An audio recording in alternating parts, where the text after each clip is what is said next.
Welcome, everybody, to the Unnormalized Podcast. This is your host, Frankie A., and today I'm joined with a different type of guest that I have normally that comes on here at the Unnormalized Podcast. You know, I know a lot of the things that we talk about are pop culture and talking to guests from pop culture like music and entertainment and acting and all that kind of stuff. But I also like to do, gonna throw you guys a bunch of different topics and segments that we do here at the Unnormalized Podcast, and one of them, which is kind of near and dear to my heart, is something that I'm going to be doing called life hacks, and that's just talking to people who have some experience with life and are doing great things with life, or maybe professionals in helping people in a service-related kind of role out there, helping people to navigate through this giant thing that we call life, and also who have some experience with helping people navigate through challenges and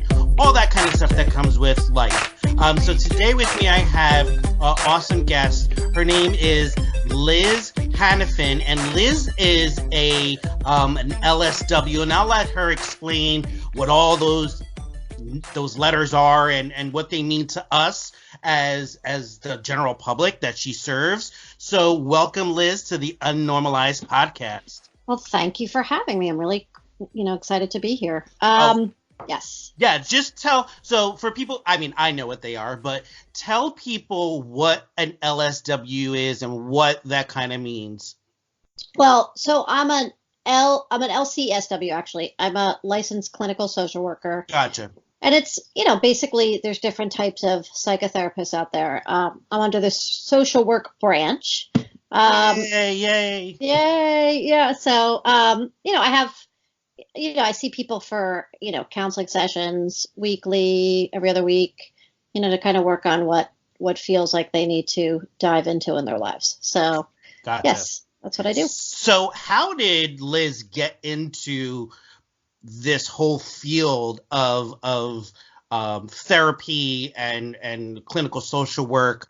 By now I think everybody knows that by trade I am a recovery support practitioner, and I work in the same realm that Liz works in, and the goal is to actually one day, that's my path that I'm on, to be exactly what Liz does and be an LCSW. So like, how did you get into this whole social work therapy field? Well, so funny. I mean, to tell you the truth, a lot of us, there's kind of like a joke that a lot of people come into the field because they have a lot of their own issues. And in a way that's true, but in a way that's kind of the blessing provided that you work on it. So I think, I kind of felt like for me, it was a calling, I feel like, like many of us out there, I grew up with, kind of a lot of family issues, a lot of things that kind of, life happens when you're making other plans. And, I really started to identify with some of the emotional pain I was feeling, not really knowing what to do with it, and really started to kind of, just kind of I was searching for kind of how to resolve some of that. And I really had a love for people, and just a lot of things that happened early on, my family, like a lot of losses, you talk about recovery support, a lot of addiction, a lot of not knowing what to expect next. So there was a lot of, tumultuousness. And I think, I kind of tried my hand at a couple other things, but I always felt called to work with other people. So I, after college, I had serendipitously, and I kind of believe that there's no accidents. A friend of mine told me about a volunteer program, and I applied. And I did a year of volunteer service out in California, in Central California, actually working at a substance abuse clinic for teens, which was really amazing, with gang members and everything else out there. And, after that, I really felt like that was my calling. I really wanted to go to social work school. And, so I came back east.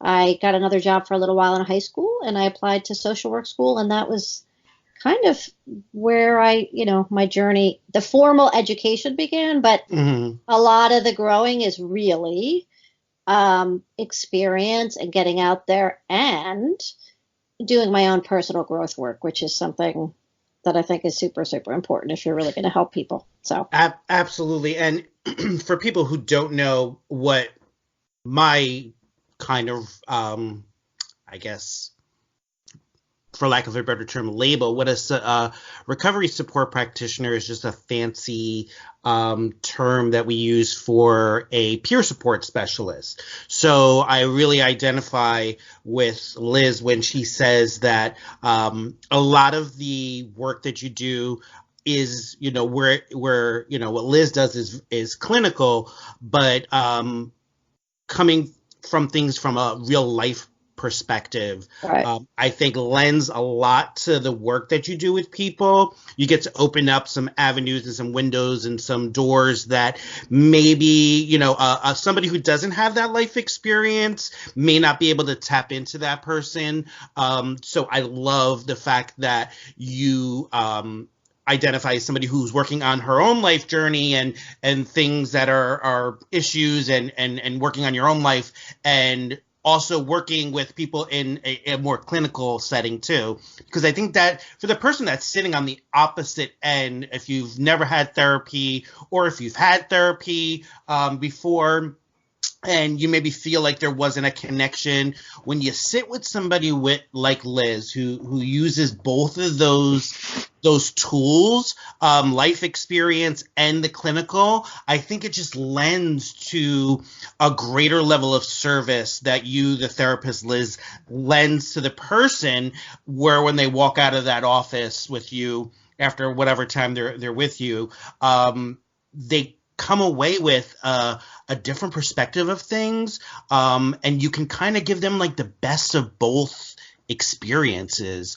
And I think for someone who's gone through various different forms of therapy, I think that's where I grew the most and learned the most about myself and things that I can do, because I was connecting with my therapist, not only as a therapist, but somebody going through that same life journey.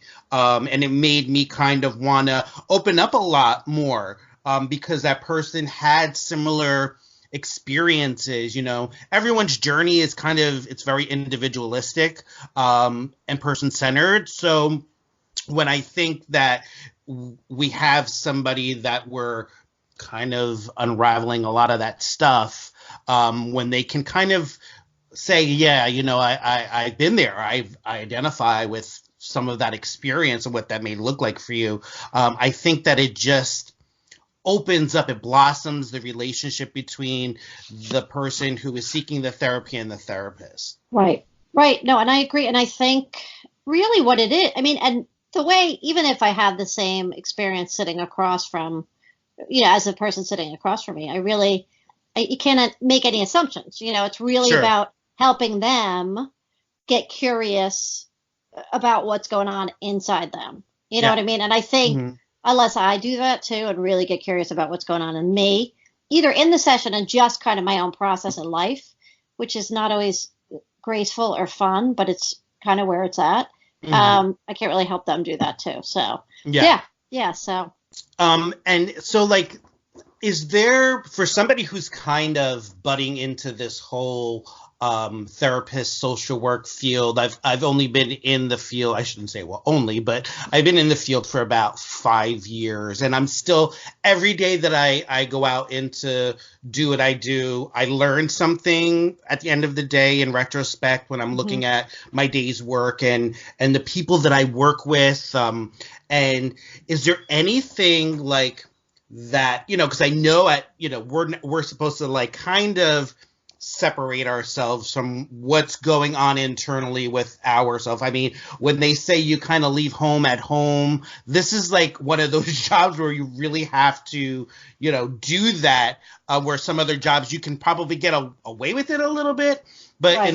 in this field, you really have to kind of detach yourself because of what you're being exposed to from the person that's sitting across from you. Has there ever been, Liz, something like in your time doing this where you really like it would kind of like was like a little overwhelming to process. Like, how does one, especially like if you were giving advice to me getting into the field, how do you kind of in that moment kind of detach those humanistic, because part of being a human is we judge, we have our own thoughts, and it doesn't stop. But how does a good therapist kind of turn that off in the moment or realize it's going on and put that to the side?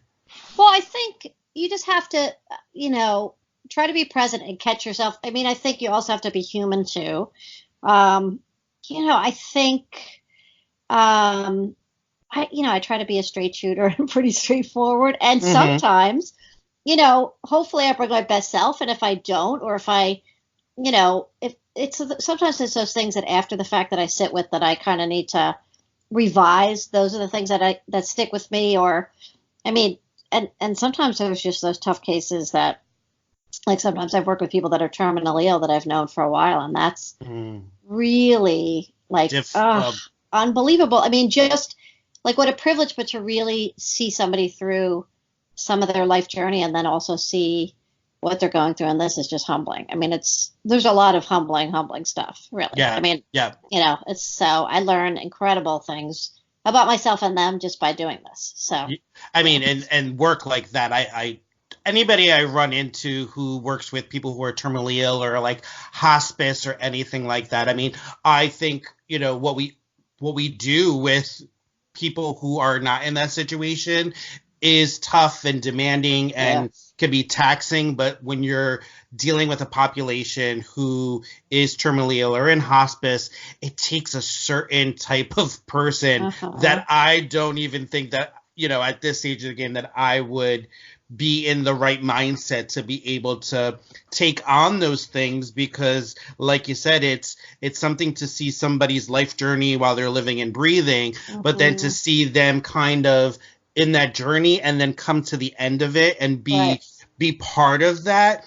I'm sure I can only think about my own experiences with a dear family member, and we had hospice come in and, I, at the end of it all, I kind of said to her, we were talking and I said, this is what I do for a living. And she said, like we were kind of like going, just talking kind of like shop kind of sort of say.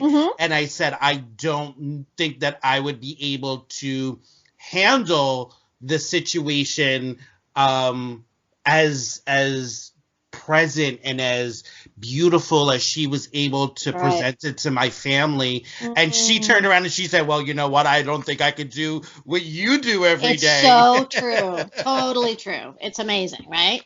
So we're all called to do something a little different, so for sure. And it's just something, like you said, to just, circle back, you said, this is like a life calling. And you touch upon it, like for many of us, it is a, something that we're drawn to, in this field that, and there are probably, and with any field, there are probably people who are in it just for like a paycheck, although in this field of social work, you're not going to be a millionaire. Absolutely not, right. But you can tell the difference when it's someone that's genuine and is really called to do what they do. And I think that's where people get the most out of. Those type of service related people who do what we do. I'm very intrigued about some of the approaches that you use in your therapeutic work with people. So I know that you kind of use like a trifecta approach. Totally. So why don't you tell us a little bit more, Liz, about what you do when someone comes, like myself or anybody out there who comes in seeking your services? What type of approach are you using with people that you're working with? Well, so one of the main things that I kind of stumbled upon so there is a trifecta. So the main one that I really love is called Internal Family Systems by Dick Schwartz, and it's called parts work, and it really kind of goes with I mean, I've done the work myself, and actually in training for a lot of these modalities, it's kind of crazy. They really make you do Hmm. your own work, and sometimes in front of a group. So the Yeah. first time I did that, like I was like, oh my God, are you kidding me? Like, so you really learn how to Yeah. like be like it's really vulnerable, but it's really amazing stuff. So I mean, so I do, and I'll circle back to IFS or internal family systems in a minute. I do that. I do EMDR, which is eye movement desensitization reprocessing, which is bilateral stimulation of the brain. It was developed by Francine Shapiro. They use it a lot with trauma. Um, and I use something called integral breath work. I don't use that as often. I do workshops, but that's also like a type of breathing, which is more fast and full. And it helps to access, kind of parts of us that we don't necessarily access. So sometimes it's like non-ordinary states of consciousness, repressed material, trauma, stored things in the body that we couldn't necessarily get to. Yeah. But the real love is IFS, and that is, it's basically that we have. If you ever seen the movie Inside Out by Pixar, Yes. it's like kind of how they have the little people, in the brain. Yep. It's like we have a lot of like, so we all have something that's called a self, which is like the sun, right? Self energy is like when we're kind of centered in the zone, kind of all, if we ever have moments like all is well in the world, right? So Yeah. it's like the ideal is to be led from that place.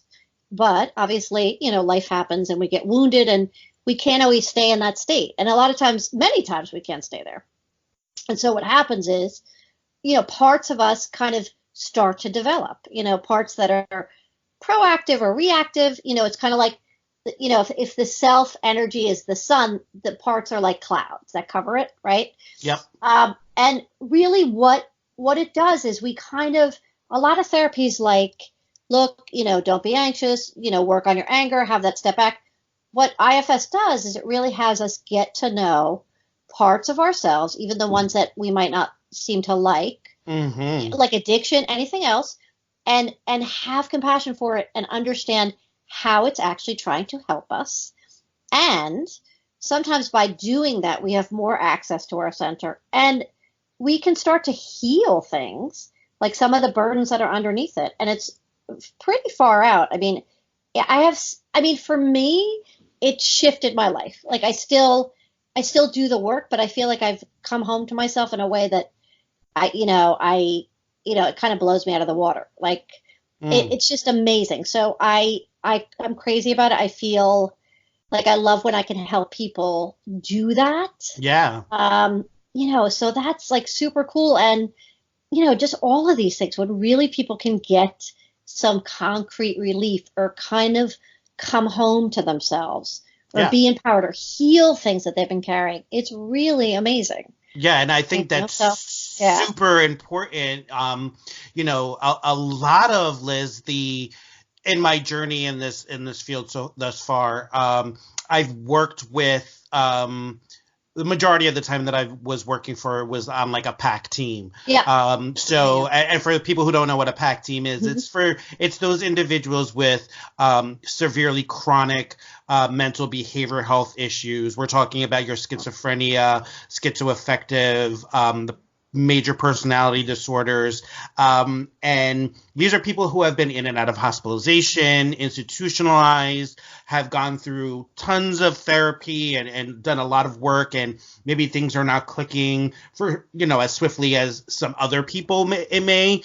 And I find that a lot of these people, Liz, don't do that work. Right. There is that level of surface of what you were saying, like, well, you have anger issues, like let's focus on getting you over being angry, rather than let's kind of rewind the tape a little bit and go through those things that are affecting you from being or causing the anger, so we can get to the root cause of it, as uncomfortable as it may be. But that's where the healing process begins. And I love that. I love that whole kind of picture that you've put into hopefully the viewers that are listening and watching, and myself, that picture of the sun and then kind of everything underneath it, and that's where everything kind of comes from.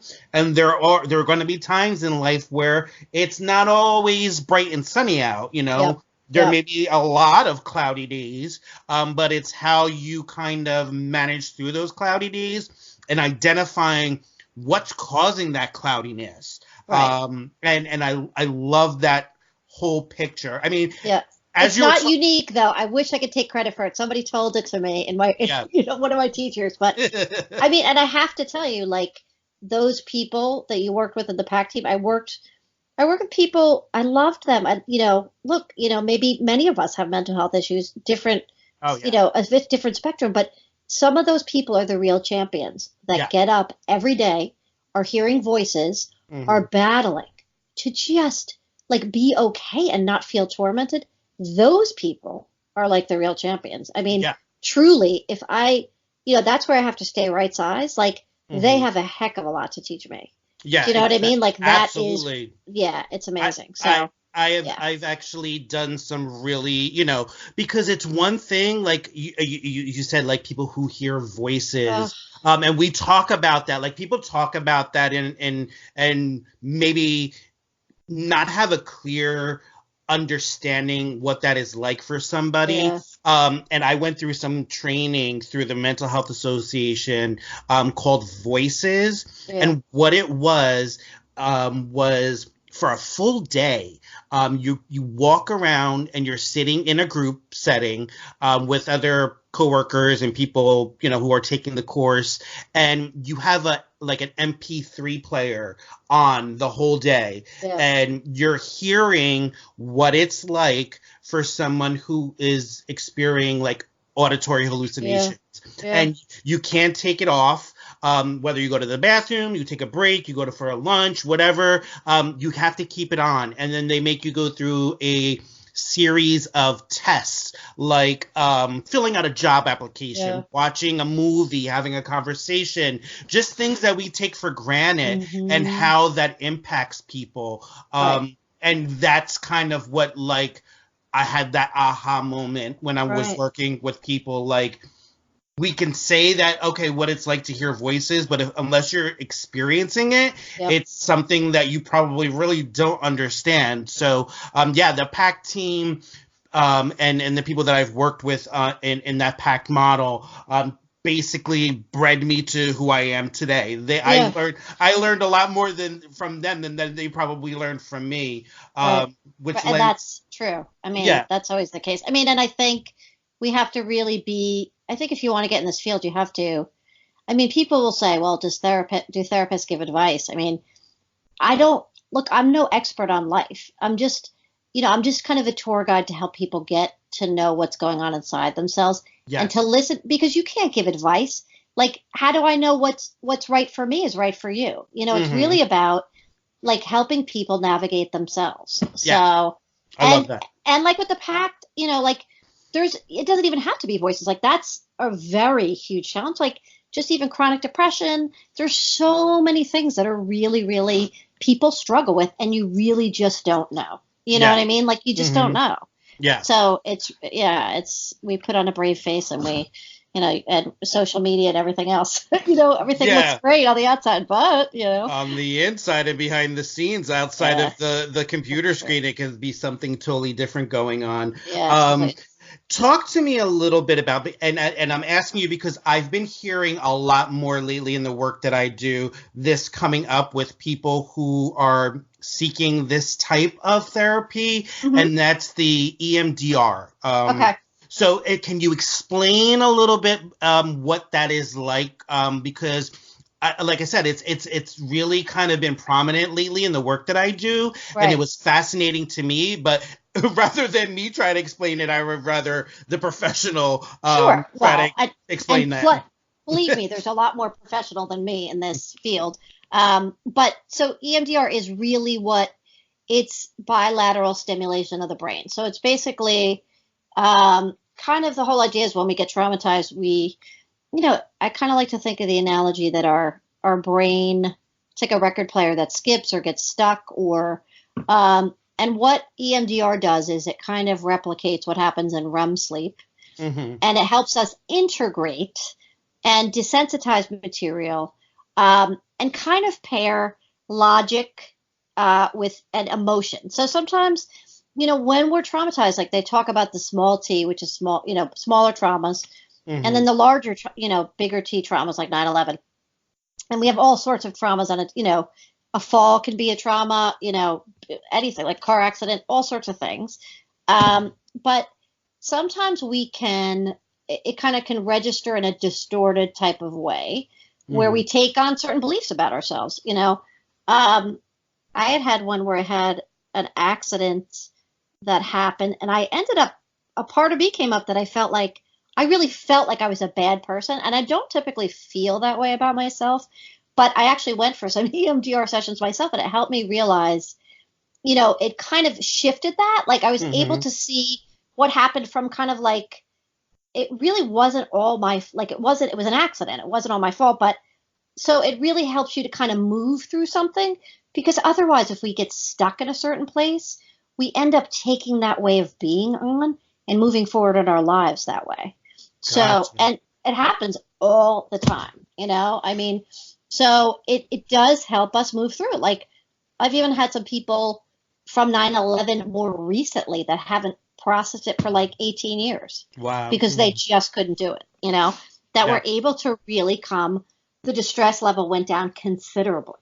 So, yeah, and sometimes when we delve into this kind of stuff, it is intense. It's painful, but it really, to break through to the other side, it's pretty amazing. Yeah.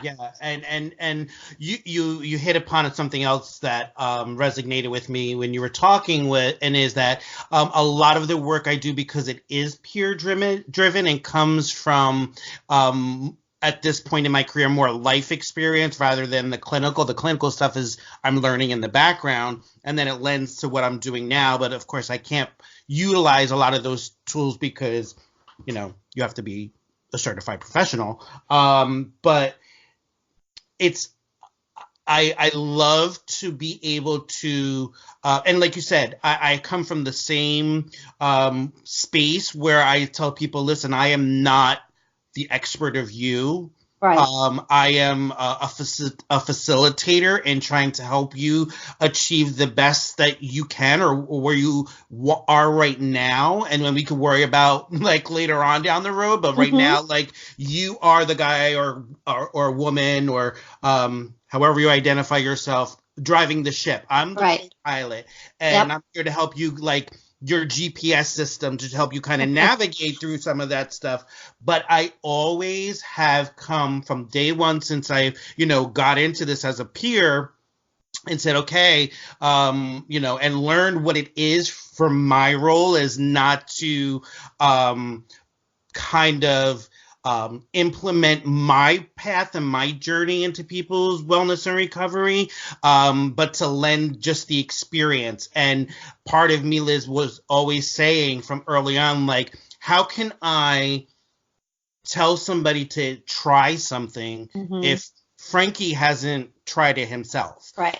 So a lot of the things that I pull into the work, what I do with people, I either have tried before, or maybe if I haven't tried it, I'm like, you know what, let's try it together. You know what I mean? Right. Like, so it's and I may tell them it worked for me, but it may not work for you. But it was in the things that I was unwilling to probably try in the past, that now that I am in a space where I'm more open to trying things, and I've seen that, okay, once I try something that I totally probably would never have tried 10 years ago, in there lies the solutions to a lot of the problems, or it's a tool that I can put in my toolbox, and you kind of see the people open up a little bit more to at least thinking about it. They may not try it or may not, experience it, but they may be more open to being more willing to try different things in different avenues. So I personally have never tried EMDR, but having you explain it and that whole whole process of it is very intriguing to me. I mean, like, we're not doing video here, guys. We're doing a call. But if you could see me right now, like, this is like, this stuff jazzes me up very much so. So, like, I'm very, like, engaged in my microphone right now and listening to Liz because, going into this field Liz is the type of person that I want to pull stuff from, and bring into my own kind of way that I would like to treat people. And to hear something about this, I've been very fascinated with it and never really had a chance and opportunity for someone to explain it to me the way Liz has explained it. And now I can understand it more. So when people are telling me, yeah, I'm working EMDR with my therapist, I have a better now understanding of the work that goes into it. So when somebody is working through EMDR, and maybe having some residual kind of stuff that's kicking up, I have a better understanding of what the process that they're working through. Right. And the one thing I didn't tell you about that, it's eye movements too. It's kind of like you could use like I don't know the right word for it. It looks like a pen or like a pointer to kind of have people move their eyes like what happens in REM sleep. Sometimes people use like a TAC audio scan where you use like kind of sounds in each ear. You can use like buzzers and lights. And so those are some of the different ways that it stimulates the brain, by the way. So sorry, I forgot. I'm like, I didn't do a good job explaining that. No, you did a phenomenal job. And I very much love all the, for lack of a better term, the science behind of it all. Yeah. How the brain works and all that kind of stuff, and how the body works and the mind, the connection between the mind and the body. I'm very fascinated with, because a lot of the times we don't realize that there is that connection. So how can you understand how to process all the mental stuff if you're not understanding, and it can be very intense and intimidating for people, but I just love it. I love how,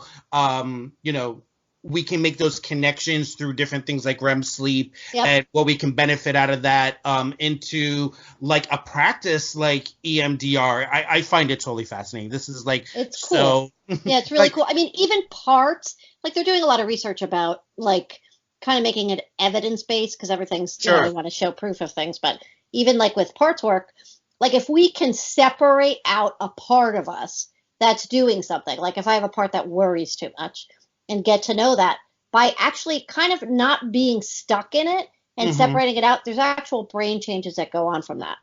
So, sometimes we underestimate the power of doing that kind of stuff, like by looking at it kind of from a distance and kind of looking, so it's pretty interesting stuff. Very, very fascinating. Yeah. So now let's kind of shift things a little differently. So you mentioned that you do some breath work. Yes. And I am recently, probably within like the last 6 months, got certified for mindfulness cognitive behavioral therapy, because I love all the mindfulness kind of tools that we can kind of teach people, that they can do independently, on their own, outside of like a therapeutic setting, to kind of build in some new practices to help manage through symptoms or just having a tough day, or just getting the body working and in tune with the mind. So talk to me a little bit about the breath work stuff that you do. Well, so the breath work, it's kind of more, it's not as much like regular breathing. I mean, the breath work that I do is you lay on a mat. It's kind of an offshoot of like holotropic breath work from Stan Grof. And it's pretty intense. Like this kind of breath work is, my friend's husband went and he described it as, he said that he went for a breath work workshop and he said, I got more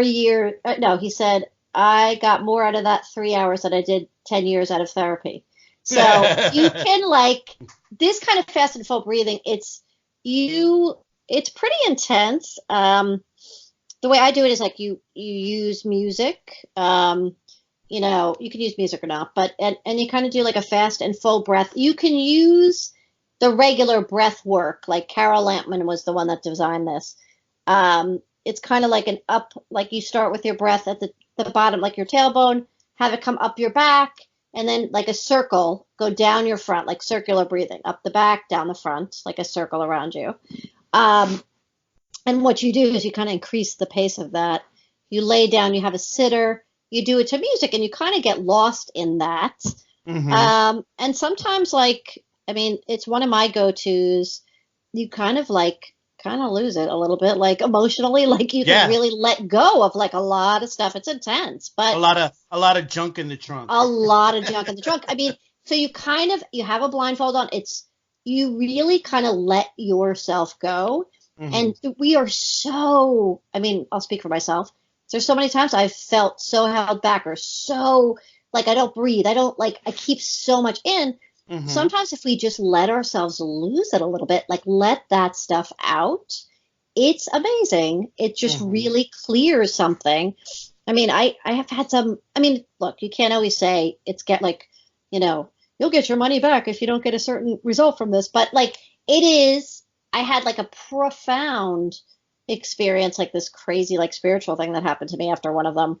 So I don't know, like something shifts. It kind of reaches a place that you can't really, reach from just being intellectual or talking so the breath is pretty amazing that way. And we don't understand, before I kind of got into a lot of mindfulness stuff, I didn't understand that. I didn't understand when people said, we throw that kind of catchphrase out there, like just breathe, right?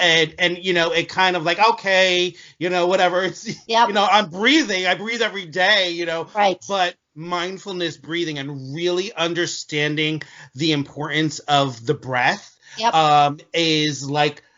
was life changing for me, because and I didn't understand that because I tried so many different forms of meditation, and a lot of them were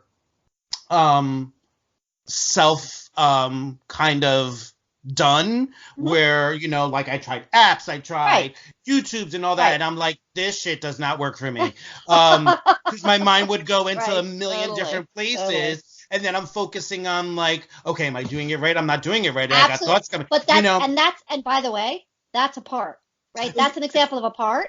Like that's the part of you that's like observing yourself. Like, oh, am I doing this? What is this? How do I sound right now? Blah, blah, blah, blah. Like we have all that stuff, right? So that is keeping you out of just being centered. Yeah, exactly. And it was, I had moved to Point Pleasant Beach, and my wife goes to a gym, and she met a woman, and she was like, you have to, my wife was talking about some stuff, and she was like, well, why don't you come try, I go to this place, and I'm going to give them a little plug. It's called Soulful Awakenings. And she said, come try some stuff. There's a bunch of different meditation techniques out there that you can try.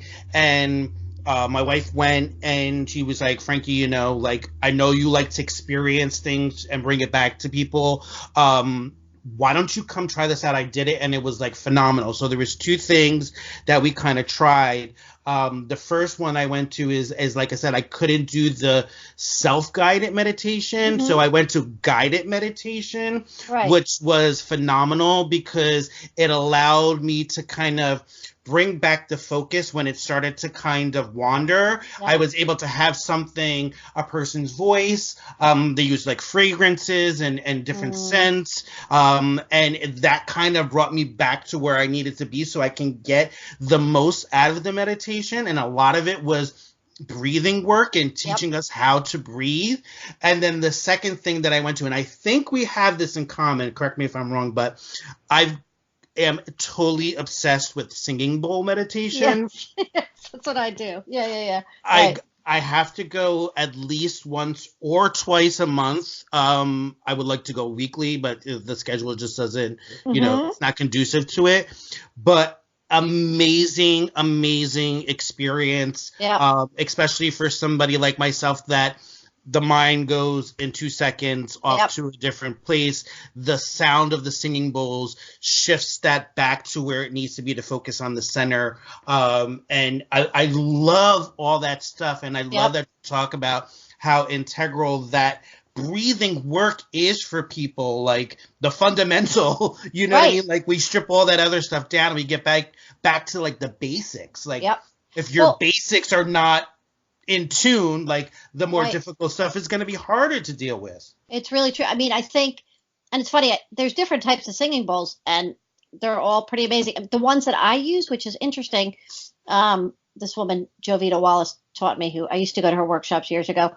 They're the crystal ones. Okay. And those, which is cool, they do, you know what they actually do, which I learned, they do, they affect your brain waves. So they affect the alpha, beta, theta, and delta waves. So delta, if you kind of, sometimes during those, workshops, if you kind of go away, you feel like you went to sleep, but you didn't, that's like delta. And that's what like the monks and like all the people that have been practicing for years and years and years with meditation want to hit. And, you know, that's what they strive for. So that's like delta. It's like really deep and healing.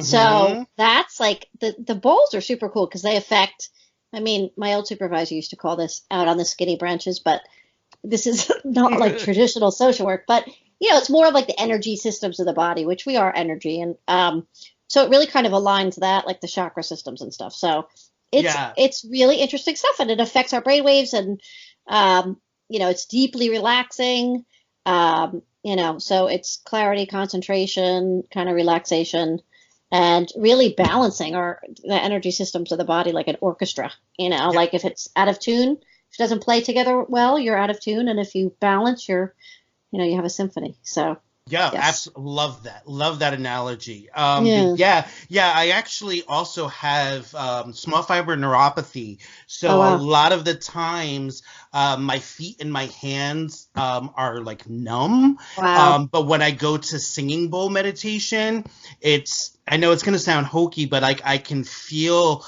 the nerve endings and like the tingling, and like it's just like the chakras and then plus the physical stuff that comes with it. And I know people out there, this is maybe some stuff that you may not be, but again, it goes back to what I say, if you have the willingness to try things that are maybe outside of the box, a lot of the times that's where you get the most out of those experiences. So I just love how like the approach that you take, Liz, when you're working with people, there's so many modalities that you can kind of fit in for people that you're working with, or use all of them. You know what I mean? Like, I just love that you have like all these different approaches that you can offer to people.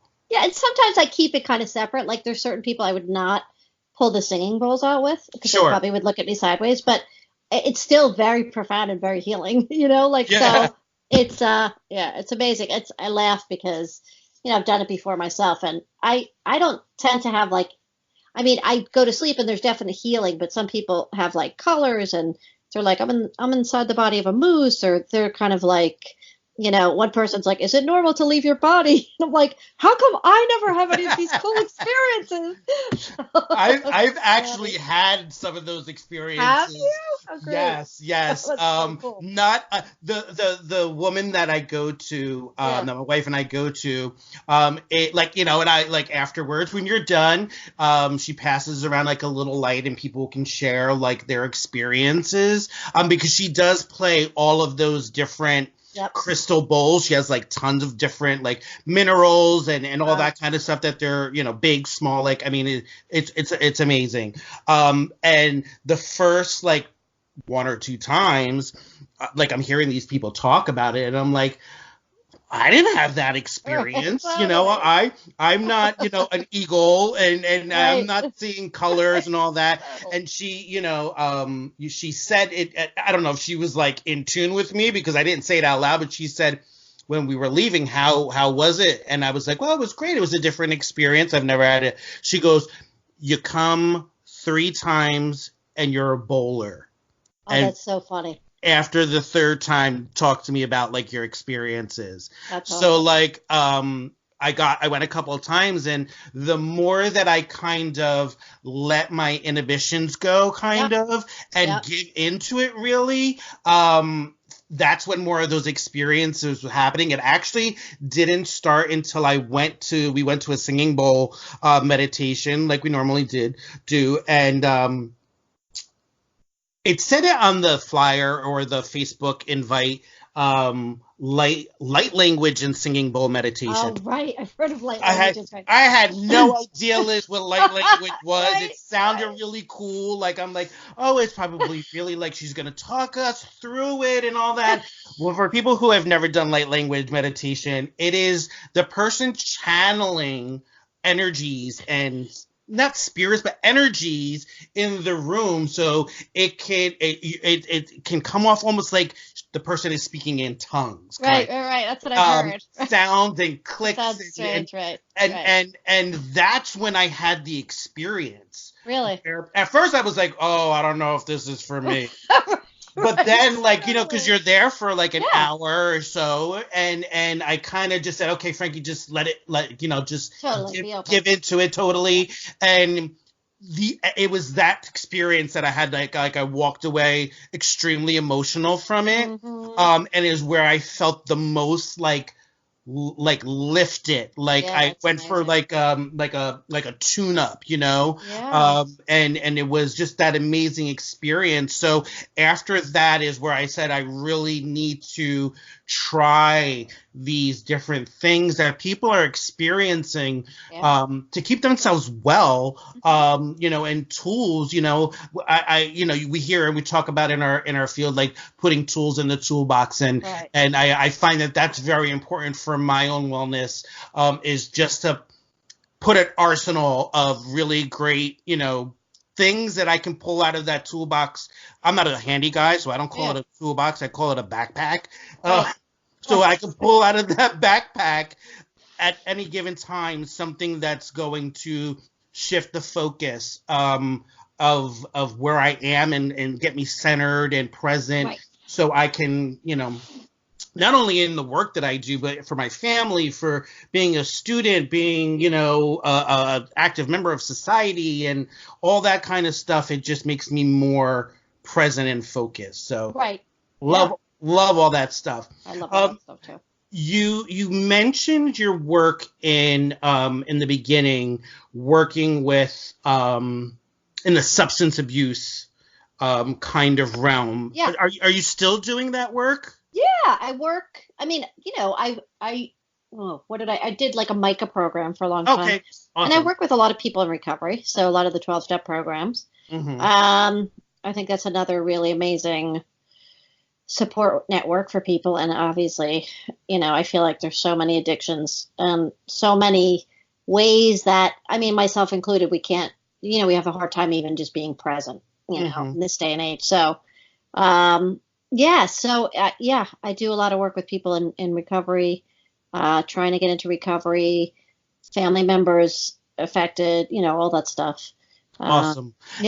And the reason why I asked, and for people who don't know, a lot of what Liz and I will hopefully, when I get down there, will be doing is a lot of the stuff that we and people that we work with, it goes kind of hand in hand with any, not just, we talk about like co-occurring issues, and we automatically think like substance abuse, but Liz touched on it. There are all different kinds of ways that someone can fall into addiction and unhealthy lifestyles, whether it be sex or gambling or food. We kind of just try to focus on substance abuse because it's such a problematic issue in our world right now. And the reason why I bring this up, Liz, is because the work that I'm doing now is strictly different than what I've been doing. I mean, like, part of I always make joke. It's not a joke. I shouldn't make light of it, but the prerequisite to be a recovery support practitioner is you have to have mental health recovery and substance abuse recovery. Right. So I say it's the only job out there where you have to have something going on up there and be a substance abuse user. There's not that many jobs that are out there that is actually the qualification for the job. Right. But I'm working now with very specific population, and that's individuals who are opioid use disorder individuals, and they are incarcerated because of it. Right. So it's a very, very specific kind of focus. Yeah. And I love to talk to people who are working or have experience working with individuals in substance abuse recovery. Yeah. How has this whole, like, and you can tell me how it's impacted your work, but how is this whole opiate crisis kind of impacting the work that you do with people? Well, I think I do some work with opiate addicts for sure. I mean, it's, I guess there's a lot with like prevention with kids starting to get into this and dabbling in it. I think I tend to see more alcoholic pot, cocaine. I mean, well, that's kind of not true. I do see a lot of people starting out on pills and graduating to the opiates. Yeah. And that's like the big problem. It's funny you mentioned I have a great friend who's just doing that kind of work. I mean, it's amazing, having been incarcerated and in recovery, and now is in our field and is actually probably just starting out one of the most talented people that I know. So it's really amazing. Like if you do your own work and you get your own help and you really kind of commit yourself to ongoing treatment and regular work, you can be of service, Yeah, So, absolutely. but it's funny. I just ran a 5K and I'm surprised I ran the whole thing for, Bless your soul. bless my soul. Yes. It was, shatterproof for, people that died from, opiate overdoses. So it was really, unbelievable. I mean, I pretty much, I had an older brother that pretty much died from addiction as well. So, so I get how, it rips up families. Yeah. It's really rampant, and they are starting to do things about managing. There was an orthopedist at this that managing how to manage pain without overprescribing some of the opiates, the pills. Yep. Yeah.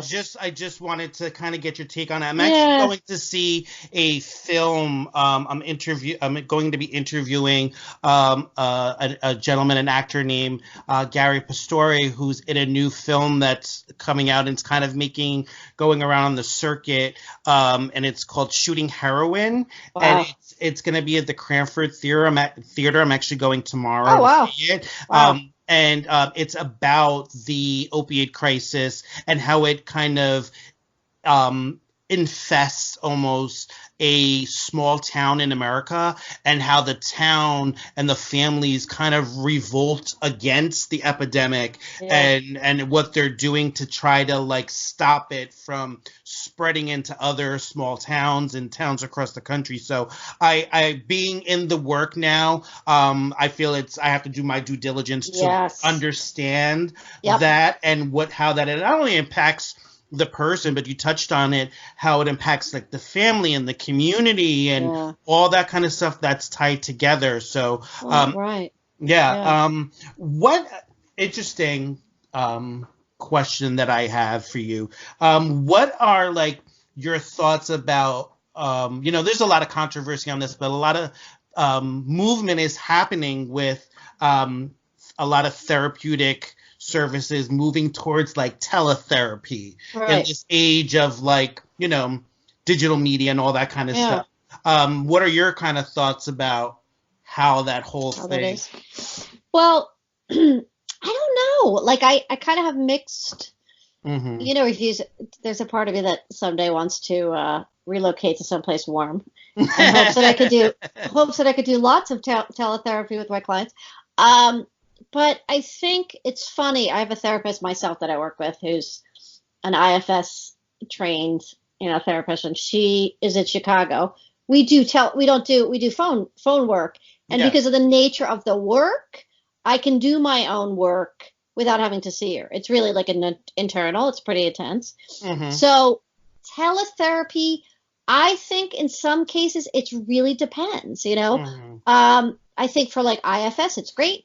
I think for like things like EMDR, I don't know how you would do that exactly. Yeah. I think, I think you can, it really depends. Like, I think if somebody's really in crisis, I would want them in front of me. Sure. I think there's also like certain nuances that you get person to person, or like a real connection. Like there's something about that. But I think also, depending on the nature of the case and what's going on, it can also be useful. So it really is kind of like it really depends, but I think has its pros and cons. What'd you say? I said it has its pros and cons. It does. Yeah. So the jury's still out. Like, and of course there's all that. I'm taking like a workshop on it in December, like to find out all the confidentiality, and people can hack into it and all this stuff. So who knows, but I like it, and I can actually, it's funny. Some people are like, oh, if I do like phone work with people, sometimes those sessions are really good, believe it or not, like, and you're not even with somebody. So, it just depends. But if it was somebody who was more chronic or had some, real more mental health, serious mental health, I mean, I can't imagine doing telepathy. That might be hard too. Yeah. So I asked Liz to be kind of like my kind of guinea pig on this, because I've never done it before with a guest. But I reached out, like I put it out there that Liz was coming on and what she does, and got, asked Liz if she would take a couple questions from people who are following the Unnormalized podcast, either on Instagram or Twitter or Facebook. And I got some questions. So I'm just going to, read them off to you, Liz. Yeah. And if you want to just give them your answers, I mean, that would be great. Okay. So a lot of them they're pretty interesting, and I have to say they came in very fast. Right, cool. Within moments of me posting it, came in. I was like, oh, okay, I don't know if anybody's going to respond to this, but people did. There's something about the anonymous nature, right? Like, yeah, exactly. And so somebody actually wrote to me that they've never gone to a therapist before, so like maybe this is a way for them to kind of get a little bit more comfortable with how it kind of works. So the first one is from Pollyann 1976, and she said, I don't know, is it rare for a mother to lose custody because of a mental illness? And if this does happen, how can they ever move forward with this never-ending pain? Wow. The legal part of it is a little tricky. I think, that has to be so profoundly, that's really about meeting some of the grief and, the reality of like what's going on, and making sure that you're taking care of like the treatment if you're having mental illness, and getting the treatment that you need to get as stable as possible. So I think, I think as much as this is like a big 12-step thing, as much as we can take responsibility, I think when systems are involved, whether legal or otherwise, we might say, well, they did this to me. And of course, we can feel victimized having a mental illness. Absolutely. Like that's a really painful situation. But the more you can take the power back and say, okay, what do I have control of? What can I do? Right? How do I stay as healthy and balanced as possible? To do that first, to get as stable as possible, and then how do I meet the emotions of, the loss, and how do I stay in my kids' lives in whatever capacity that I can, and be as consistent as possible to show that I love them. Whether it's like a card, whether it's like consistent, like, hey, I'm here. Yes, so there's been some issues, but I still love you, and I'm still here. So that's kind of what comes to mind. And my focus went to the latter part of the question, because the legal stuff is not something that we have, much control of. Right. But the latter part of it, what struck me was the never-ending pain of the loss. Which I think that you addressed, perfectly, hopefully, for Pollyann, and maybe she can have a direction that she can kind of utilize to help her navigate through the process. Because anytime you said working with the system, legal system, whatever it is, DIFUS or Child Yes. Protective Services. It is a process, and sometimes we're on their path and Right. their time and all Right. that. And I think learning to cope with that, Yeah. that it's kind of, something that you have to give into that, would hopefully be helpful. Right. So, And finding out what steps you need to take, because I know that they do want to reunify people as best as possible. So, yeah. yeah. So the Um, next question comes from David Patterson. mhm. He says, I have PTSD issues from being in the military and incarcerated several times. Now that I am out, I deal with thoughts, not sleeping, feeling depressed. How do I deal with it when it is a daily thing? Wow. Well, I think these are tough questions. Wow, some people have some heavy stuff, right? No, exactly. I mean, I think that if he could, I mean, he's probably got some, yeah, EMDR would be something that would be useful for him. Um, I guess probably like a lot of, I mean, and this is not my area of expertise, but probably a lot of mindfulness and about like, how do you, you know, um, stay as grounded in the present moment as you can, when you can. I think um, kind of, I always feel like if our body is under a lot of stress, how do we do physical activity to tire ourselves? Even like the apps are just kind of different, like meditation to kind of calm our minds.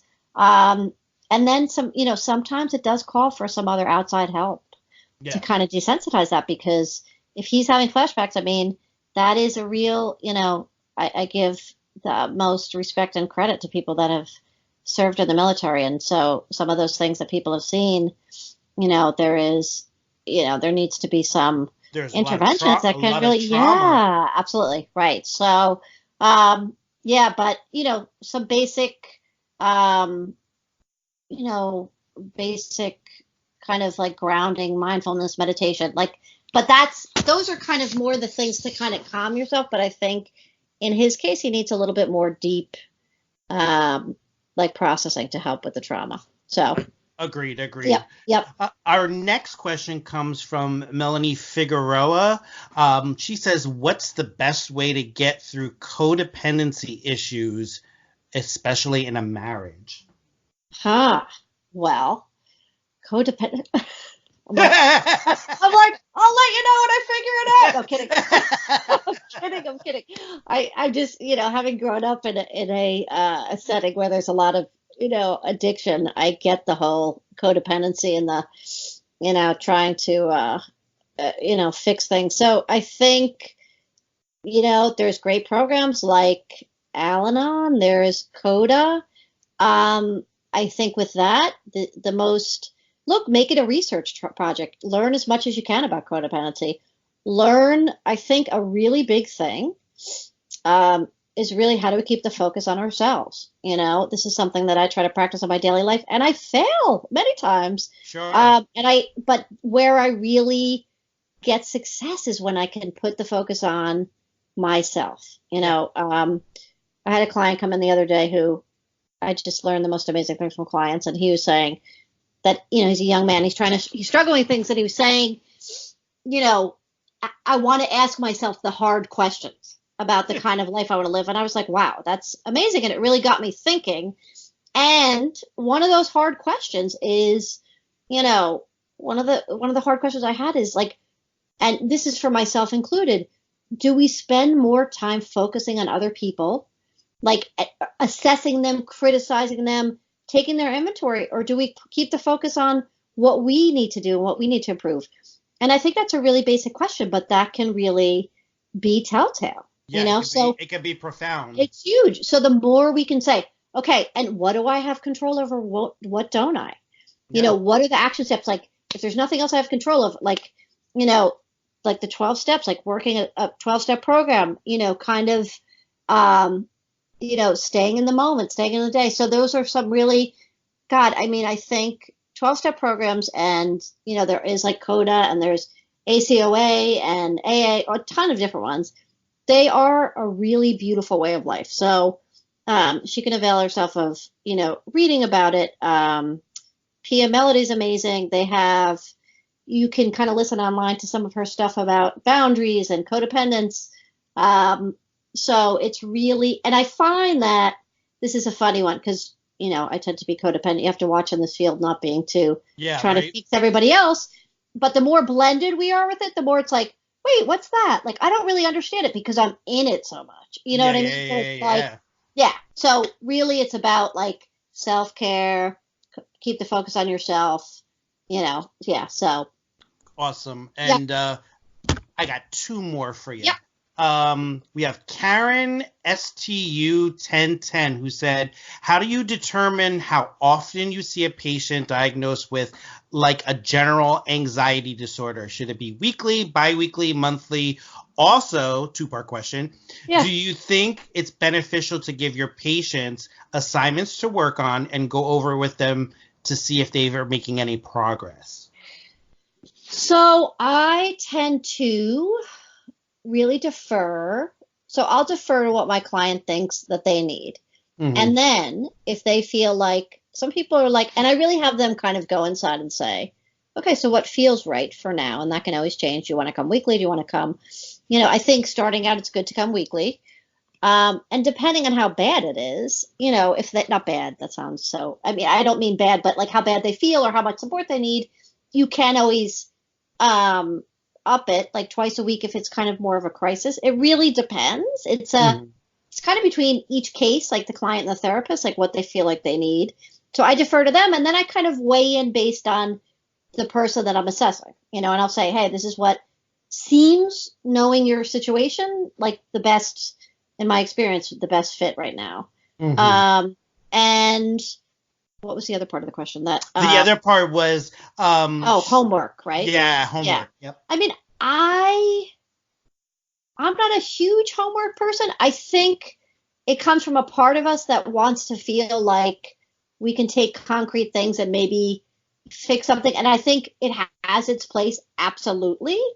But I also I tend to work a little differently, but just to kind of have people go inside and see what's going on with them now.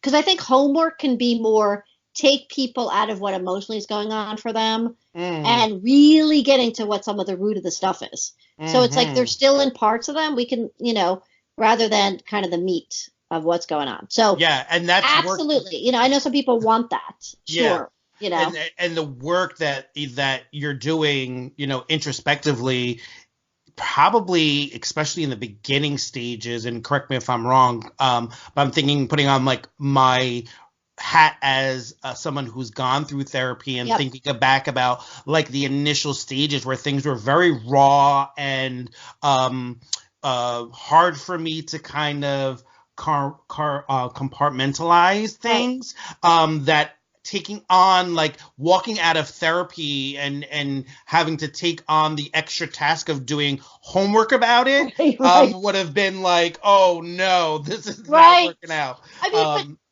but I also think there's a part that's kind of like, I'm curious. Okay, so tell me why that's important for you. Yeah. Like, tell me what, and I don't know, I mean that not at all from a judgmental place. It's like, tell me what homework, how you feel like that will benefit. Like what, sometimes people have parts of them that are like, I need to see something concrete. I need to know that I'm working. You know what I mean? And so then we work with that, and so like, if I, if we can come up with something together, absolutely. But I'm not like, I think earlier in my career, I do a lot more of that, but now I kind of am really able to work with somebody where they are. So yeah, but I mean, I'm not opposed to it. It's just not usually what I do. So gotcha. Yeah. The last question comes from, and I forgive me, Tony, I don't know if I'm going to mispronounce your last name. Tony Agliata, who asked, when I feel an anxiety attack coming on and nothing is bothering me, what can I do to prevent it from becoming a full-blown panic attack? Okay. So I think, that's a good question. I mean, I would be curious, like from a parts perspective, I would say, okay, so where am I feeling it in my body? And this part of me that's like starting to amp up, what does it want me to know? Like what is it afraid's going to happen if it does not take this to fruition? I have my own little pet theory. Not always, trust me. There's not a one size fits all with this, but I tend to feel, in my own personal and professional experience to some extent, that sometimes anxiety is pushing down things we don't want to feel. So I tend to think, is there something that I haven't wanted to be with that is trying to force its way out against me pushing against it? So there's that. There's also like, just do the breathing. Like, you know, circular breathing, for instance, they say that if you do 10 minutes of circular breathing twice a day, it reduces anxiety or depression up to 82%. That's what I learned in the training. I mean, so if you can, a lot of times I know for myself, I'll be like, oh, I don't know if this works, whatever. You know, you have to just really practice it. You kind of ground yourself. You do the circular breathing 10 minutes. You kind of, you notice like 2 things in the room or 3 things that you hear, 2 or 3 things that you feel, 2 or 3 things that you feel, hear, see, you know. They also say you can, this is something I learned from EMDR, which is kind of cool. You can also make saliva in your mouth. It's something that when we are under distress, our digestion goes offline. And if we begin to make saliva in our mouth, it kind of tells our body that we're out of the fight, flight, freeze. And that it kind of induces also a relaxation response. Wow. So that's just like a little trick that you can do. I know, isn't that so cool? So you can do that. You can do some of the mindfulness. So, but I think also that's why it's like, you know, I think tools are great, but I also think like sometimes it's such a case by case thing, because it's like, okay, what's going on with the person?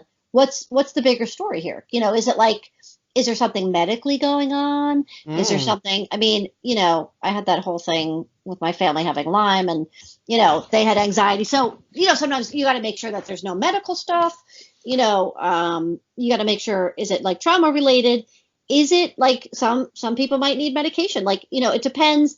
It's really like a case by case thing, but it's also just trying some of the breathing, exercise, mindfulness, grounding, yeah. So, and then is there anything going on beneath the surface that you're not really kind of not really wanting to feel? Like sometimes for me, like I know that I've been anxious and upset, and really, you know, sometimes underneath it will be sadness, sometimes will be grief. So, and a big part of it is what I tell people, especially people who you know, are experiencing severe like anxiety, that it has to do with, like, it may sound silly, but with like the major sense, like your basic senses, like touch, taste, sounds, environments, all that kind of stuff can be triggering to the anxiety. That maybe now that what you're saying, Liz, is that stuff that has been unaddressed, that you're kind of stuffing down in those highly intense situations or environments that may not be conducive to like staying grounded and centered. Sometimes that in those moments, in those environments, that's where some of this stuff is going to kick up. Right. So like, how do you process that in that moment is where you have to do the work, like, because that's your body. And I love how you were talking about some of the medical stuff too. And I know your family has had some experiences with like Lyme disease and stuff like that. And I know even from the, you know, stuff, we don't think about the medical stuff, and goes back to that mind and body connection that can be triggering, and vice versa to each other. You know, I learned in working with somebody who was in the geriatric stages of life, and talking to, you know, because again, I'm very fascinated by how all the biological works. So anytime I get myself around someone like yourself, or like a medical provider or something like that, I love to kind of like talk about things like that. And had a person that I had no idea that this would even happen, but the person was experiencing chronic urinary tract infection. And did not know, the doctor was telling me that can induce psychosis. It can Yep. induce like anxiety Completely. and all Yep. that kind of stuff.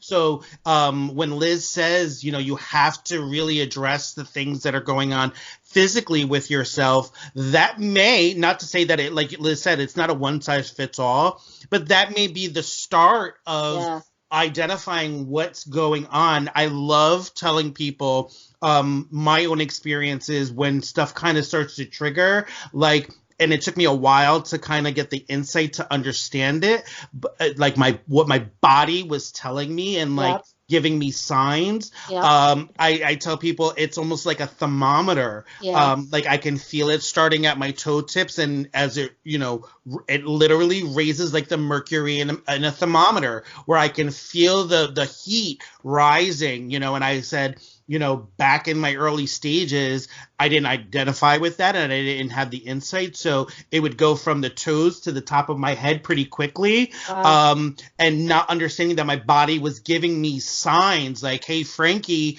something is not working out here. You need to pay attention. We're giving you the signs and the signals.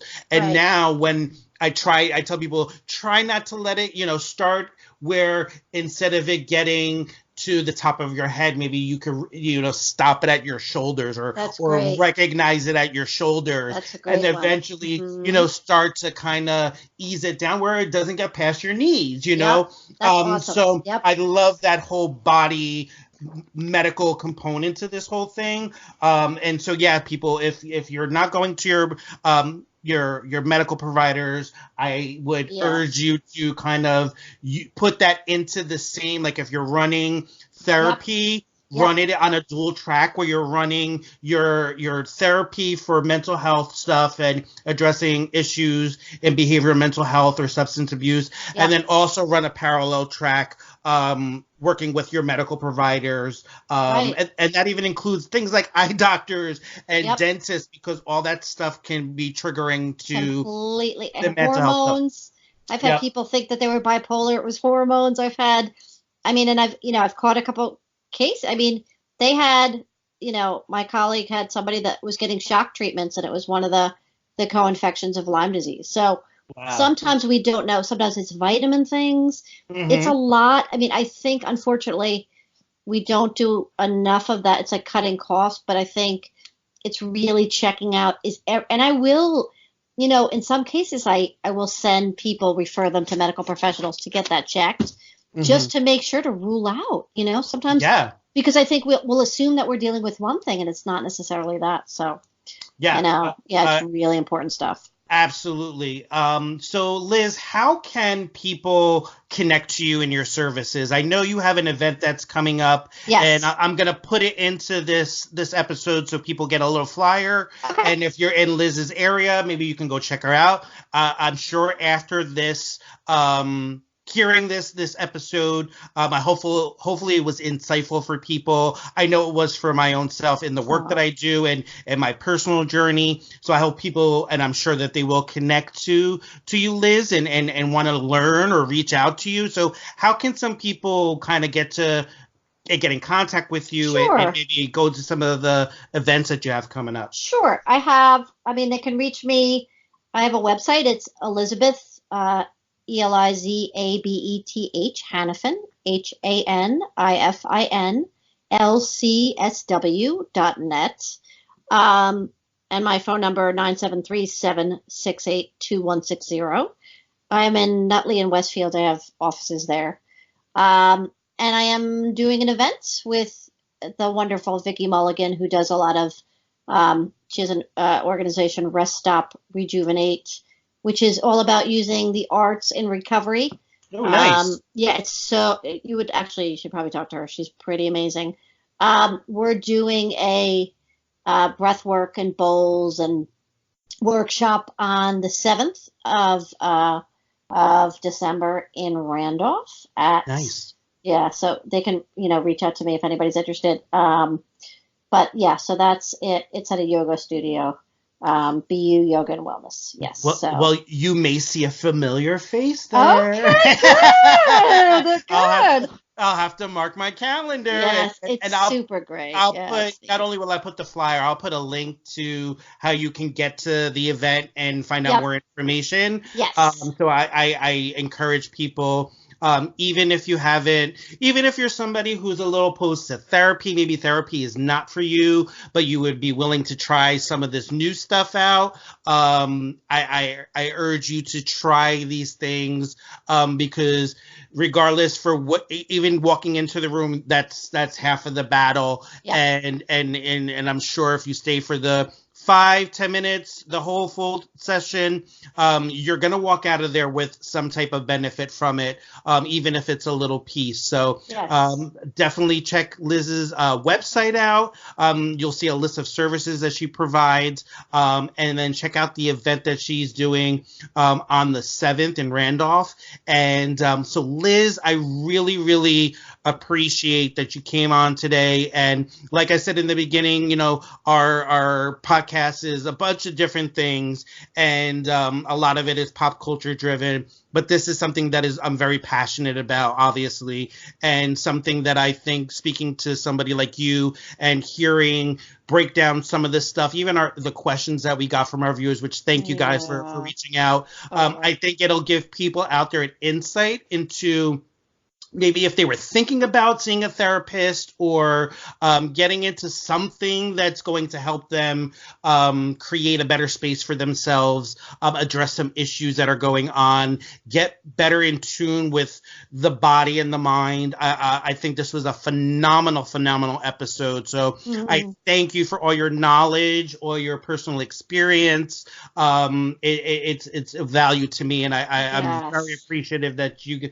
came on and educated us, so I really appreciate having you on today. It was super fun and great, and so great to connect with you. So don't hesitate. People can reach out if they have questions, or also if you want to just delve into just the bowls, if the breath work seems like it's a lot. I am doing next the 20th. I'm going to do a yoga and the meditation, the singing bowls at the Woodridge Civic Center. Anna Gramlich is the yoga teacher. She's lovely. It's a very just kind of chill environment. So, and I'll be playing the bowls, and it's by donation. So if you want to kind of dip your toe in that way, 7:00 Woodridge Civic Center on the 20th. Awesome. Awesome. So, well, thank you so much, Liz. It was such a pleasure. Absolutely. Yes. And everybody stay tuned. Stick with me. Up next, we're going to have my first number one with a bullet spotlight artist, ZINN. We're going to be talking about her new EP and getting into the music game. So don't move, and we'll be right back with the Unnormalized podcast and our number one with a bullet featured artist, ZINN. And in the meantime, enjoy her single, Itch.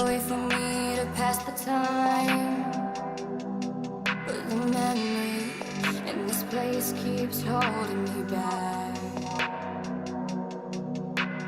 All I know is I keep coming back for more.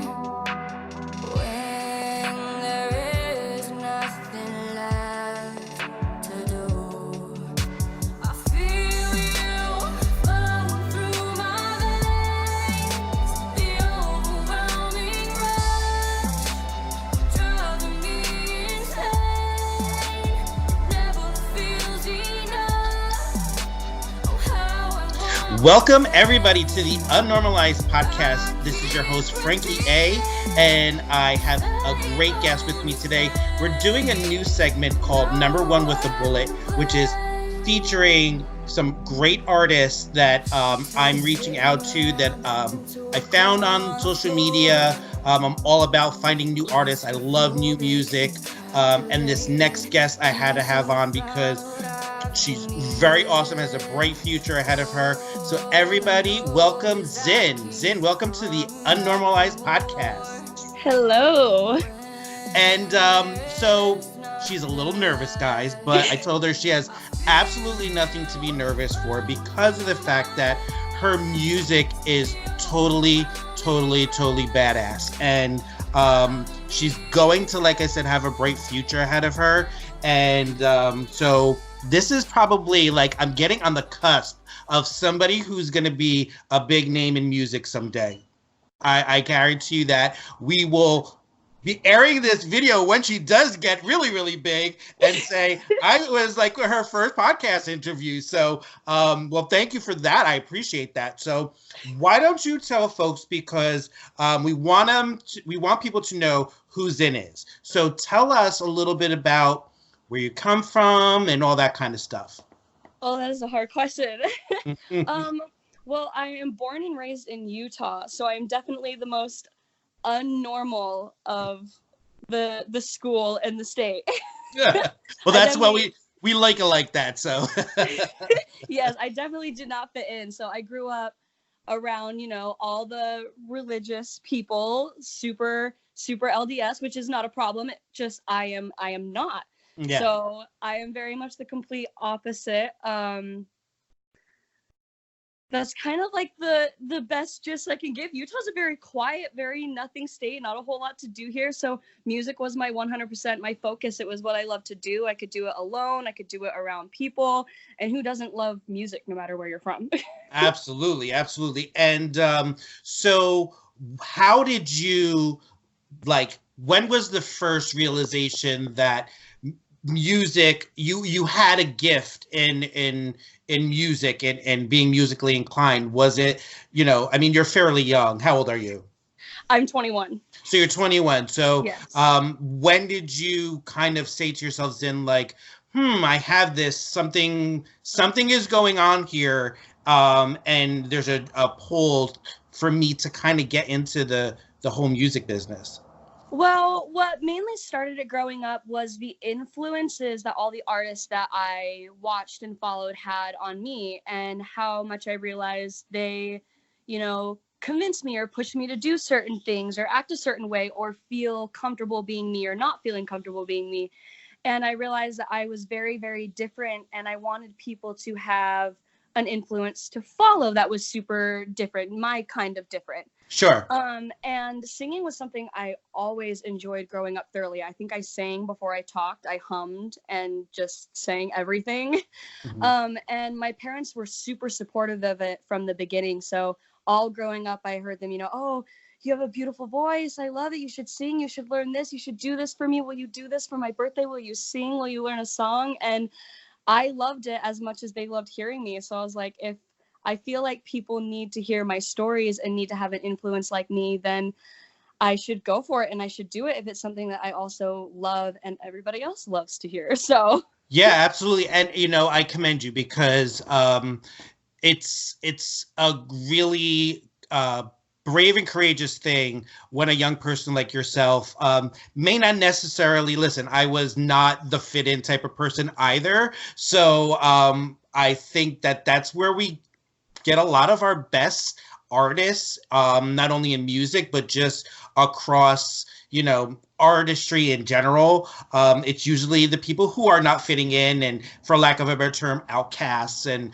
people who are living unnormalized lives, that tend to give us that best quality of what people are looking for. And as a young person, I think it's a great message that you're sending out to people that you're trying to reach, especially younger generations now, who need to hear that it's okay to not follow the beaten path and maybe not fit in with your general surroundings, and that's going to draw them to who ZINN the artist is. So keep being unnormalized this shit, girl, because we want people like you out there speaking the voice. You're a lot of the times when I speak to artists, and especially in acting and in music, you guys are the truth tellers. You're the storytellers for the people who don't have a voice. You know what I mean? Mm-hmm. So while it could be a big responsibility, I think you're up to the task of handling that. So take it on, take the bull by its horns and kick this world in its ass, because that's what we need. And so tell me about how this came from just like the family kind of trying to, say like you have something here. What made you decide then, like, this is something that I'm going to pursue as a professional career path rather than just, be a normal 21-year-old, get a job, and do the 9 to 5 thing. And, what drove you to kind of saying to yourself, like, I have to do this for a professional career? Well, other than the everybody hates a 9 to 5, I think it honestly draws from the fact that I've always wanted to do what I feel like nobody else is doing, and I always have to do everything the hard way. So if something seems hard, then I'm going to do it. Join the club. Everybody with their lives, they all have like something not basic, but everybody can go to college for it and, and get a job for it and be decent at it. But, not everybody necessarily makes it to be a singer. And so I want much more of an adventure. I want to do something not everybody else gets to do, something that also helps me travel, like there's a lot more to the world than just paying bills. And I think that there's a way to include all of the things that you love and still be able to pay bills. And music includes, me helping other people, inspiring other people. I get to travel. I get to, express myself. It's kind of like the whole package, and who doesn't want to go for the whole package? I don't want to sit here saying, what if I tried and I could have had it? What if? And so I'm just going to sit and I'm going to go for it. Because if I have to have a 9 to 5 while I work on music anyways, at least I'll be making music my whole life. At least I'll be doing something that I thoroughly enjoy instead of just doing something because I have to find a way to pay the bills. Absolutely. And take it from a 40-something-year-old guy who kind of could have went that route, but took the more conventional route. And that's a big reason why I do this show, is so people can see that there is success when you take a more unconventional, unnormalized route in life and follow your passions. Do not ever let it go. There will always be the 9 to 5 jobs out there that help you pay your bills, but take it from me. And I only say this genuinely because I truly feel that you have a true gift, and not a lot. We're going to post some of ZINN's music in post-production to this episode, so you guys can take a look at or hear what she's all about. And ZINN, not to make a comparison, because I think your music is very unique, and it doesn't really fit in one genre or the other, but I was listening to your music. It's in my playlist now. Your whole entire EP is in my playlist, which why don't you tell them a little bit about the EP, what it's called and all that kind of stuff. What went into making this EP for you? So the EP has 5 songs on it, and it's named Itch, which is one of the songs in the EP. And I got to take a few fun approaches to it, because this is the first time I've ever made an album, I've ever made music, the first time I was ever in a studio, the first time I wrote music. I have an auditorial processing disorder, so trying to find a way to understand, to write music and try to learn that was really hard for me. So I never bothered to try to pursue that too much growing up. I just stuck to voice lessons and techniques. So when it came to this EP, this was the first time I sat down and someone told me to write a song and put all my feelings out and all my words. So I actually only really helped co-write 2 of them, and Itch is one of them. Great song. It's actually one of my favorite, not just because it's the title of the EP, but it's one that I kind of hit repeat on over and over when I'm in my commute driving in my car. Well, I feel like a lot of people can relate to it. I kind of wrote Itch to be about how when you get used to things going wrong growing up, you get used to being the unnormal one, you get used to all these things, and eventually you kind of don't want to live without the pain. When people tell you that there's a way to be happy and a way, to think on the positive side, you almost don't want to, because you feel weird without the pain. You feel weird without the depression. And you also don't want to get happy because you just feel like it's going to get taken away from you. So you just realize, like, once the pain goes away, you kind of need it in order to feel complete at this point, which is not good. It's sad. I'm not saying it's good by any means, but, you know, a lot of people I feel like can relate to it, because at some point you reach your life and you're like, I felt pain for so long that happiness almost hurts more. Mm-hmm. That's some deep shit for a 21-year-old. Because I think I'm just learning that at 43. So, you know, but very, very deep stuff. The only, like I said, I don't want to compare you to anybody, because I don't think you're like a lot of artists that are out there. But if I can compare you to anybody, it would be kind of like Halsey meets Evanescence. Oh, I like that mix. Everybody has a different mix for me. I heard somebody in the background say, "Ooh." Yeah, I got some family around today, and no, that's great. That. Great. No, yeah, like when, you know, Evanescence is one of like my favorite like alt rock bands, and I love all the things that Halsey does. And I was just like listening to your voice, and I'm like trying to like say like, okay, well, I can't fit her in this box and I can't fit her in this box. But that's what I like about your music, Zinn, is that I tend to gravitate towards new artists where they don't fit into a particular genre, because I think the new, for lack of a better word, breed of artists like yourself that are coming out are taking us back to a time where music was across like genres. So like a lot of the, you know, I grew up in the 80s, so a lot of the 80s music that we all kind of listened to growing up in the 80s, it was very genre neutral. Everybody listened to the same type of music, and I think we're coming back to that kind of era with like singer-songwriters and all that kind of stuff. So I really enjoy that you're not trying to put yourself into a specific box, which is going to lend for your sustainability in such a tough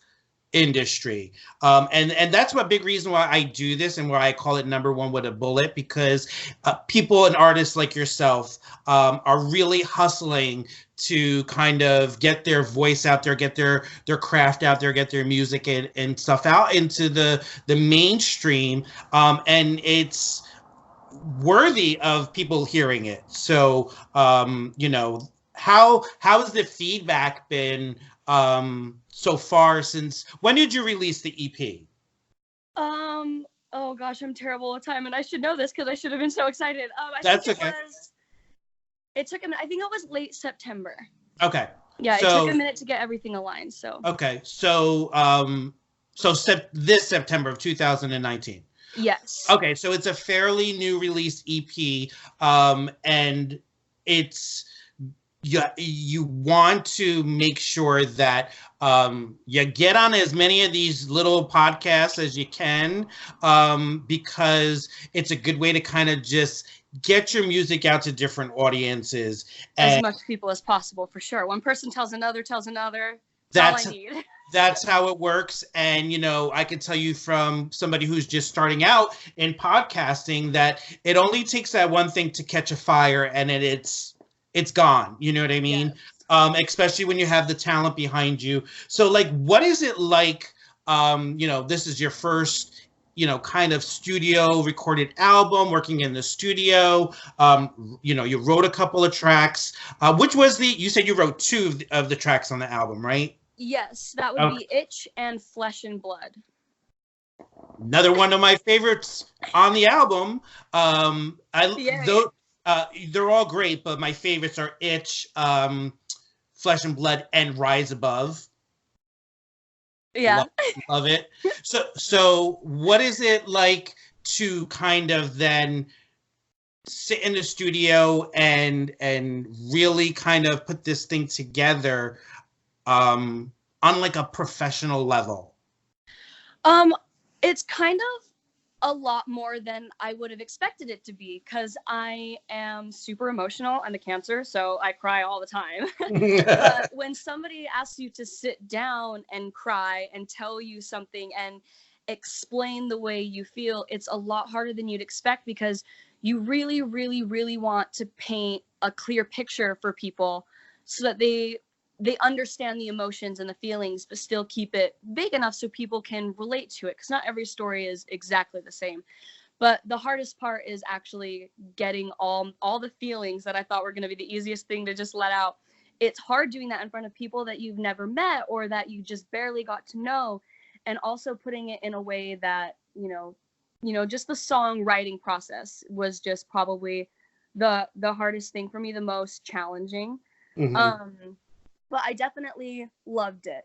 Even though it was hard for me to put out my deep emotions, it was still easy for me to feel comfortable and put emotion into singing it. And I don't know, but it's definitely a lot more challenging than you would expect it to be, of course. Sure. And that's what makes it a craft, ZINN, is that you have to put all these components into it, not only being a great, vocalist, but learning how the process of writing and collaborating with producers and all that. So who are you signed to anyone right now? No, I am all by myself, all alone. So talk to me about that. Talk to me about, because when I hear, as a music lover, the EP, very professionally done, and very great quality, behind the whole thing. So are you getting... Yeah, I guess so. I'm not completely on my own, because I guess I can't say that, because there are some people out there who work real hard. They do everything their own. They write the beats on their own. They master it. They go record it. They do everything. I don't do that. I was introduced to a producer a little while back, and he also did some mixing and mastering and other things like that. So I worked with him to create this EP that has just come out. But I've recently started working with somebody new, and I have a lot of great things in store for everybody. I'm super, super excited, because, the first round I was super new, like I said, the first time I had really gotten to express myself or really, kind of be me. Yeah. And so now that I've kind of found my path, I've found, exactly what I want to be doing and inspiring people with, I'm super excited for these songs that are about to be coming out with the new people I'm working with. It's just, it's a great vibe. I don't know where to begin. I'm so excited. Well, that's great. It's your excitement about the whole thing is what's going to be conveyed to the people who are your fans, especially in the beginning, that you're connecting to. And it's great to hear that people are kind of gravitating and working around you to pull the best ZINN out that we possibly can get as fans of your music. So have you done any performances or anything like that with the EP? I haven't gotten to any performances yet. The first EP was definitely a starter, a trial and error. Not bad for a trial and not bad for a starter and trial and error. Well, thank you. I'm so glad that you love it. Your compliments are giving me so much more confidence. well, no, because I reach out to people, like I said, who I've kind of surfed new music, and I stumbled upon you, and I'm like, why isn't she doing why haven't I heard her in mainstream? Because it has such a radio appeal to it. I think that it kind of falls in line with what's selling out there. And beautiful girl, great voice, great sound. I mean, the package is there. So I feel like I was an A&R rep in another life, because I love to find people like yourself, ZINN, who are passionate and motivated, and really working the process of developing this thing, and like I said, I can't even say not bad. It's a really badass EP that, when I'm listening to it, it doesn't feel like a new artist. You feel and sound to me, as a music lover, someone who's a very seasoned professional in doing what you do. So confidence should be the least thing you need to worry about right now.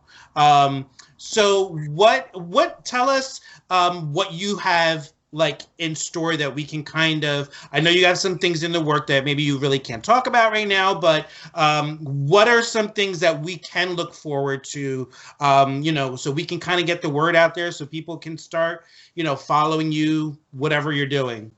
Well, I do have a lot of things in store, but the one thing that I can mention is I am going to be featuring on a song with somebody, and he's also a new up-and-coming artist, but I am completely obsessed with him. All of his stuff is on repeat for me. Truly like a real artist, like speaks the truth. It's raw. It's, it's dark. I love it. I'm super, super, super excited to be working with this guy. That will be coming out very shortly, within like hopefully the next month. Okay. Yeah, so I'll be featuring with him, and then I'll be working on my own stuff, so I'll have a lot more singles coming out. Just me. But I think that's about it right now. Okay, good. Yeah. So is it a full-length album that we're gonna be getting from you? I don't think so. One might maybe happen to form in the making, but as of now, I should just be releasing a few singles to keep some content going, to keep you guys grasped, to keep just letting you guys, sharing my stories. Absolutely. And so tell everybody, Zinn, how they can follow you, where they can get your EP itch, so we can kind of get everybody moving into where where they can hear you, and hear your best stuff. So give them your social medias, Spotify, everything. Well, you can find my song, I'm pretty sure, basically anywhere. iTunes, YouTube, Spotify, run the numbers up, please. And you can find me on Facebook just as ZINN, ZINN is how you spell my name. And I'm most active on Instagram if you want to know, like, the quicker updates, where I am with everything. That would be at officialzinn. But yeah, you can find my music anywhere. Awesome. And what I'm going to do is, when I post the episode for your spotlight, I'm going to put all the links to all your socials, to your YouTube, Spotify, all that kind of stuff, so everybody can follow Zinn. And Zinn, I have a question for you. So you're a new artist out there, really kind of hustling to get your music out there, get your voice out there. What would you give advice to a new person getting into all this, that you've kind of experienced, that maybe, like, there were some things that you said kind of took you by surprise or were unexpected? What would you give, or what would you give yourself, brand new into this, that girl walking into this for the first time? What would you give her advice that you know now? Oh, I think the biggest one would be, no matter how much you have other people around you, and even though you're not the one producing the beat or, actually, mastering it or anything like that, you are at the beginning really completely all on your own. Like, you are the advertisement. You are purely the advertisement. You have no help with advertisement. And I think one of the things I realized that I wasn't quite expecting was, everybody says the startup's hard, but you really don't realize quite how hard it is until you actually try, and you realize you're only grabbing like one or two people like a year, every 6 months. It's really like, you really are on your own. The more you post, the more you do, the more excited you are about these things, they're going to go a lot better. You cannot count on anybody, really. And you I hate saying that, but no, you're absolutely right. I can totally 100 protest to that, because as a small podcast that this is, it is, a challenge, and it can be a little disheartening when you're putting like all your energies into it and you see the numbers slowly creeping up. But you know what, Zinn? You have to keep pushing, and you have to keep putting the content out there, because like I said, it's going to catch like wildfire, and from then I won't even be able to book an interview with you, because you're going to be so busy. You're going to be like, a normalized podcast. What? I'll remember this podcast, and I'll forever. You'll be picked on the book right up next week. There you go. Well, I'm going to hold you to that, because I'm sure at one point it's not going to be dealing with ZINN. It's going to be dealing with managers and all that kind of stuff. I'm not going to be like, I have a link that I'm going to send you to this podcast that said that ZINN said that I can book her at least, so. So you can't say no. It's memorialized in this podcast. So it's fair. Well, if I find out that my manager still says no, then we'll have a problem. And here's more proof. Okay, well there you go. You said it. I'm going to hold it to you, because I really, again, I can't say enough that I love your music, and I really 100 genuinely wholeheartedly believe that this is just the tip of the iceberg for you, and you have such a great career ahead of you. You're young. Keep pushing, keep working, because if this is what we're getting in the beginning from ZINN, it's just gonna be like mind blowing from here on out. So you're gonna give me a big head. It's well deserved. So everybody, I want you guys to go check out ZINN's EP Itch. You get 5 tracks on the EP, all fire tracks, and I'm gonna post the links to everything that you can access her music in the comments to this episode. So everybody, this has been the Unnormalized Podcast with my number one with the bullet spotlight new artist, ZINN. Everybody, get unnormalized. You know I'm a liar, a rainforest on fire.